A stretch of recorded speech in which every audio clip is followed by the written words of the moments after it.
Victory in the Bronx. You're on WNYC with Mayor de Blasio. Hi, Andrew. Hi, good morning, Brian, and hello, Mayor de Blasio. To speak with you. Good morning. Good morning. My question, and I have a two-part question. One is about affordable housing and maintaining the inventory that we currently have. I, as tenant leader of my building, just took on with the help of part of your office, Letitia James's office, DHCR of Albany.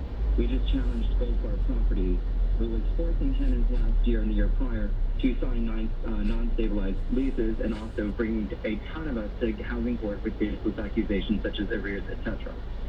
With the investigation that we just completed, we were able to maintain 220 apartments of affordable housing back to full stabilization.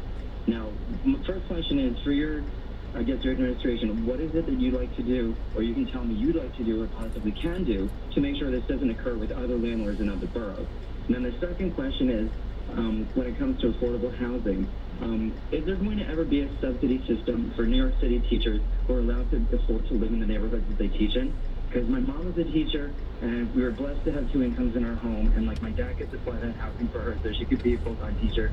And now my sister's a teacher, and she's having kind of that problem that she's the one person income in her house. Her husband does not work. He's a house husband. So I'm wondering, do you think New York City is anywhere, on charge in the future to do that, where we can maybe try and maintain our teaching pool?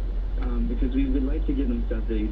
And then, all these 20 buildings, 80 buildings that are, how about a percentage of tenants in those buildings that could be teachers who are trying to make our communities more vibrant? Thank you, Andrew. Thank you, first of all, for being a leader in your building and for achieving that victory. Couple of answers to your question. We tried to change the approach in many ways. It's not only the affordable housing plan to build and preserve 200,000 units, again, enough for 500,000 people, and that is moving along very, very aggressively.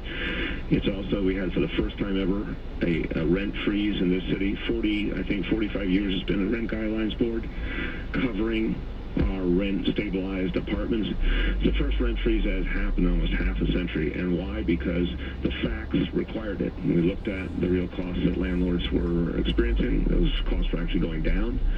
Cost of fuel was going down. We said there's no reason that tenants should have to pay more. So for I think it was over 1 million units, rent freeze for 1 year, or they chose a 2-year lease, it was a 2% rent increase, which is obviously very modest. So that was a game changer right there. But the other thing we've done is we're investing now $60 million, which is literally 10 times as much has been invested ever in the past, $60 million in legal aid and legal services for tenants who are being harassed or illegally evicted. And it literally is, all it takes for any New Yorker who believes that they are being subjected to illegal harassment or eviction is to pick up the phone and call 311, and we'll connect them to a legal aid lawyer, and we'll pay for it, because we don't tolerate harassment, illegal actions by landlords to force people out. So that's a brand new tool. To your question about the teachers, we don't have that plan in place. I don't know if that's something we're going to reach in the near term. We are paying our teachers a lot better than we used to, and that's a good thing. That was done begun in the previous administration. I give them credit. But, for example, I went to the police graduation a week or two ago and went to the swearing in of our new police class yesterday.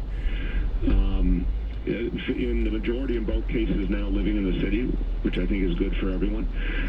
I know it's tough for people to find decent housing, but, I hope if we continue to pay our workforce well and with good benefits, that lightens some of the burden. And if we do enough to keep